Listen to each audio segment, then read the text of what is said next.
Welcome to Sky Story. Saksikan cerita penuh misteri dan keajaiban yang penuh inspirasi dan pastinya. Jangan lupa like, komen, dan subscribe. Selamat menikmati perjalanan di Sky Story. Judul, Siapa Bayangan di Tengah Jalan Itu? Malam itu, Dika baru saja pulang lembur dari kantor.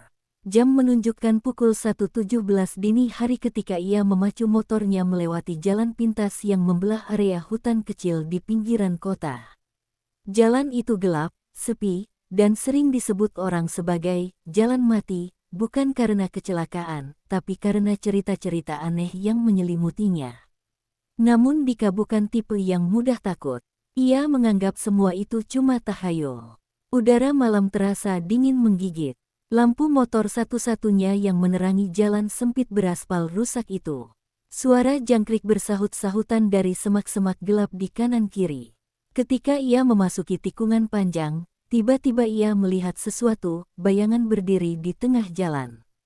Sosok hitam legam, tegak tanpa bergerak, seperti sedang menunggu.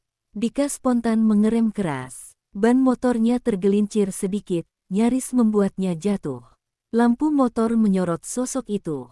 Itu bukan manusia, atau bukan sepenuhnya manusia. Wajahnya kabur, tertutup rambut panjang dan kusut. Kulitnya pucat kehijauan, seolah membusuk. Pakaian putihnya sobek dan kotor, tapi yang paling menyeramkan, ia tak memiliki kaki.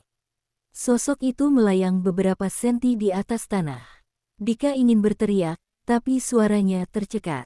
Sosok itu perlahan mengangkat tangan, menunjuk lurus ke arah Dika. Lalu terdengar suara, bukan dari mulut, tapi dari dalam kepala Dika sendiri. Lebih besar dari, balik, sekarang. Tiba-tiba motor Dika mati total. Lampunya padam, gelap total. Jantungnya berdetak kencang. Dengan tangan gemetar, ia coba main starter motor, sekali, dua kali, tiga kali, tak menyala. Ketika ia mengangkat wajah, sosok itu sudah hanya berjarak 1 meter di depannya. Dari wajah tertutup rambut itu, kini tampak dua bola mata hitam kosong dan senyum yang terlalu lebar untuk ukuran manusia. Lalu terdengar suara jeritan, seperti ribuan orang merintih dalam lorong yang tak berujung. Dika pingsan di tempat. Tanda hubung, tanda hubung, tanda hubung. Pagi harinya, seorang warga menemukannya tergeletak di tengah jalan, tak sadarkan diri. Motornya rusak parah padahal tak ada tanda-tanda kecelakaan. Saat dibawa ke rumah sakit dan siuman, Dika hanya berkata satu kalimat. Lebih besar dari, dia masih di sana, menunggu. Sejak malam itu, Dika tak pernah lagi lewat jalan itu. Tapi mereka yang nekat melewati jalan tersebut setelah tengah malam, kadang-kadang melaporkan melihat bayangan yang berdiri diam di tengah jalan, seolah menunggu seseorang. Siapa bayangan itu? Tak ada yang tahu pasti. Tapi satu hal yang jelas. Jika kau melihatnya, jangan berhenti. Jangan tatap matanya. Dan jangan pernah bertanya, siapa dia. Sudah seminggu sejak kejadian malam itu, tapi tidur Dika tak pernah tenang. Setiap malam, mimpi yang sama datang, ia kembali ke jalan itu, lampu motornya berkedip lemah, dan sosok itu, bayangan tanpa kaki, selalu menunggunya di tengah jalan. Setiap kali ia terbangun, tubuhnya basah oleh keringat dingin, dan ia merasa ada sesuatu yang mengawasinya dari sudut kamar. Sahabatnya, Rino, yang awalnya mengira Dika hanya stres karena kerja, mulai ikut merasa aneh ketika suatu malam ia menginap di rumah Dika. Tepat pukul 1.17, semua lampu padam sendiri. Komputer menyala sendiri dan layar menampilkan satu kalimat. Lebih besar dari, kau menatap matanya. Dia takkan berhenti mencarimu. Rino panik. Ia mencoba menenangkan Dika, tapi Dika hanya duduk di pojokan, memeluk lutut, berbisik berulang-ulang. Lebih besar dari, aku nggak boleh tidur, dia datang pas aku tidur. Tanda hubung, tanda hubung, tanda hubung.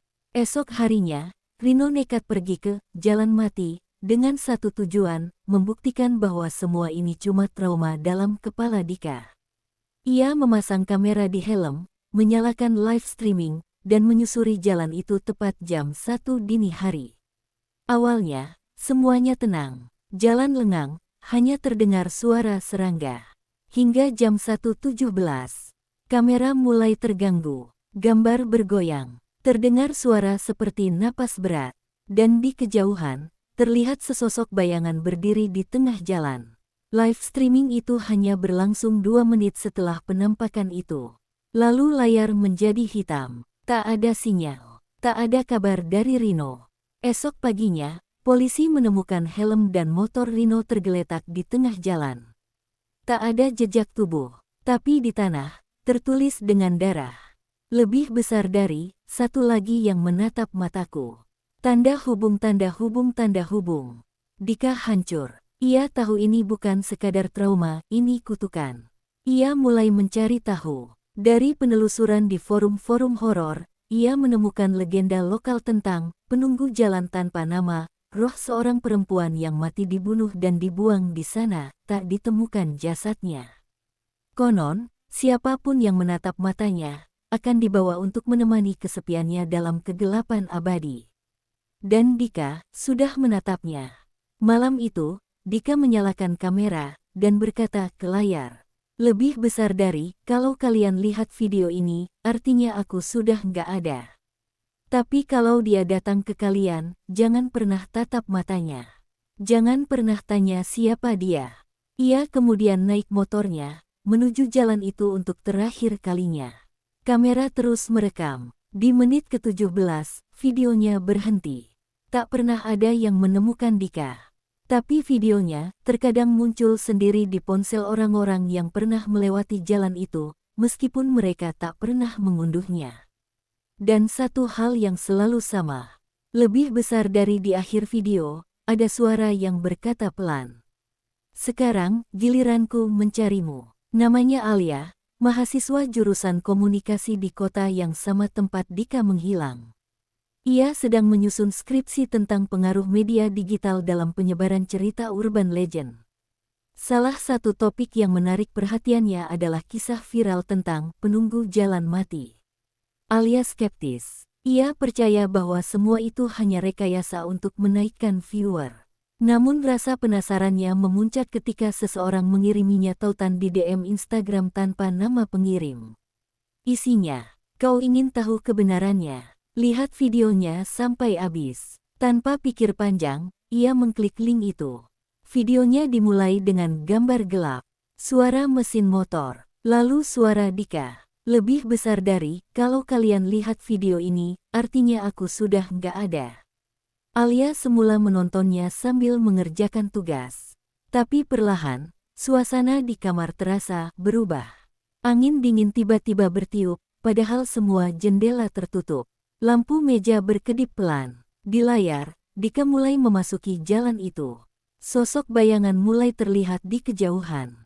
Saat Dika berhenti, dan kamera perlahan menyorot wajah makhluk itu, video tiba-tiba berhenti. Bukan buffering, bukan crash, tapi layar laptop Alia mati total. Dan di tengah kegelapan, muncul tulisan, "Lebih besar dari, kau sudah melihat matanya." Alia terduduk panik. Ia mencoba mematikan laptop, tidak bisa. Cahaya lampu di kamarnya mulai meredup. Dan dari sudut cermin yang menggantung di dinding, ia melihat bayangan seseorang berdiri di belakangnya. Ia menoleh, tidak ada siapa-siapa. Tapi ketika menatap kembali ke cermin, bayangan itu lebih dekat, nyaris menyentuh pundaknya.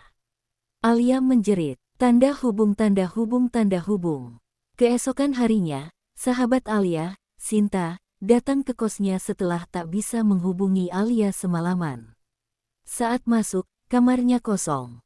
Tak ada tanda perlawanan. Semua barang masih ada. Laptop menyala dengan satu jendela terbuka, video yang diputar ulang otomatis, berhenti di titik yang sama, wajah sosok tanpa mata, tersenyum lebar.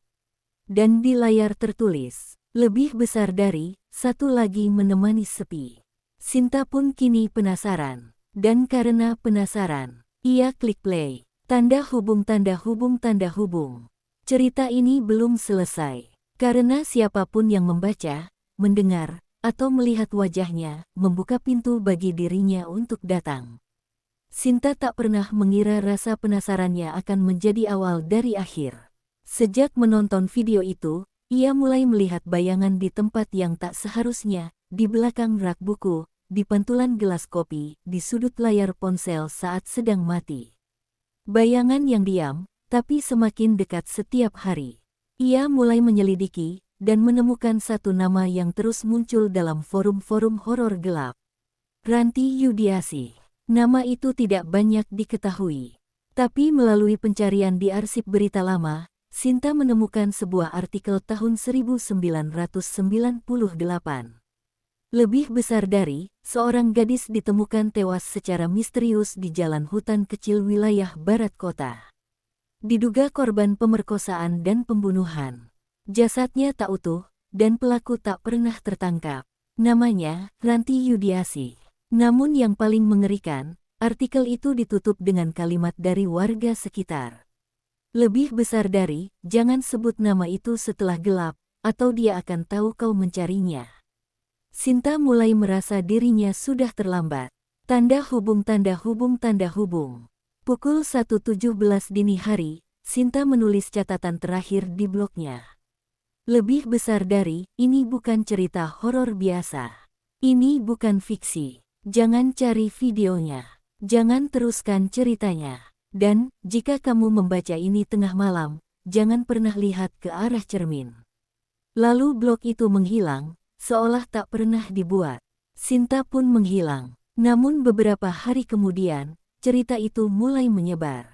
Lewat tangkapan layar, repost di forum-forum Reddit, grup WA, hingga TikTok yang memparodikan kisahnya. Dan yang terjadi lebih menyeramkan. Setiap orang yang membacakan cerita ini keras-keras, mulai merasakan keanehan.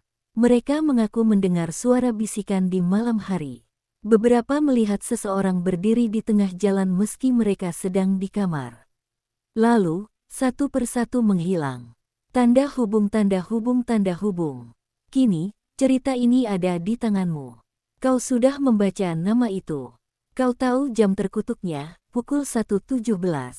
Kau tahu larangannya, jangan tatap matanya. Tapi jika malam ini kau terbangun karena merasa ada seseorang berdiri di sudut kamar. Jangan lihat, jangan bergerak, jangan bernapas terlalu keras. Karena Ranti tahu kamu sudah tahu. Dan ia tak suka dicari. Setelah kabar hilangnya Sinta dan blog misterius yang menghilang tanpa jejak, kota kecil itu perlahan kembali tenang. Tapi hanya di permukaannya. Jalan itu kini ditutup pemerintah. Ada alasan resmi, retakan tanah, bahaya longsor. Tapi warga tahu yang sebenarnya. Tak ada yang berani melintas setelah tengah malam. Bahkan hewan pun enggan masuk ke area itu. Namun rumor terus beredar. Cerita itu tak pernah mati. Sebab meskipun jalan sudah ditutup, kutukannya menemukan jalan baru, melalui cerita, video, bahkan lewat seseorang yang hanya membacanya dalam hati. Tanda hubung tanda hubung tanda hubung. 3 bulan kemudian, seorang sopir ojek online menerima pesanan dari lokasi dekat hutan. Aneh, pikirnya, karena itu daerah terlarang. Tapi bayaran yang masuk ke aplikasinya 3 kali lipat tarif biasa. Penasaran dan sedikit nekat, ia tetap berangkat. Jam menunjukkan pukul 1.16 saat ia sampai di titik penjemputan. Kosong, gelap, sepi. Tapi di spion motornya, ia melihat seorang wanita berpakaian putih berdiri tepat di tengah jalan. Rambutnya menutupi wajah. Ia menoleh ke belakang, tidak ada siapa-siapa. Tapi ketika ia menatap spion lagi, wajah wanita itu tepat di belakangnya, menatap dengan mata kosong tak berujung. Lebih besar dari, sudah waktunya, bisik suara itu. Sekarang, giliranmu jadi penumpang. Keesokan paginya, motor si sopir ditemukan di tengah jalan. Mesin masih menyala, tapi tak ada siapa-siapa di sana. Hanya helm, dan secarik kertas di jok belakang. Tulisannya samar, tapi masih bisa terbaca. Lebih besar dari, jangan teruskan cerita ini. Lebih besar dari, karena dia mendengarkan. Lebih besar dari, dan kau baru saja menyebut namanya di kepalamu. Tanda hubung tanda hubung tanda hubung. Tamat. Jika kamu merasa merinding, jika kamu mulai memeriksa sekelilingmu sekarang, maka mungkin kamu sudah terlalu dekat dengannya. Satu-satunya cara untuk selamat, lebih besar dari tutup cerita ini. Jangan dengarkan ulang. Bagikan cerita ini. Dan jika kau terbangun pukul 1.17 malam ini, jangan lihat ke arah cermin. Terima kasih sudah mengikuti kisah ini sampai akhir. Jika kamu ingin cerita serupa dengan suasana horor yang beda, psikologis, supranatural, atau kisah lokal lain, jangan lupa subscribe, like dan komen. Tunggu cerita selanjutnya.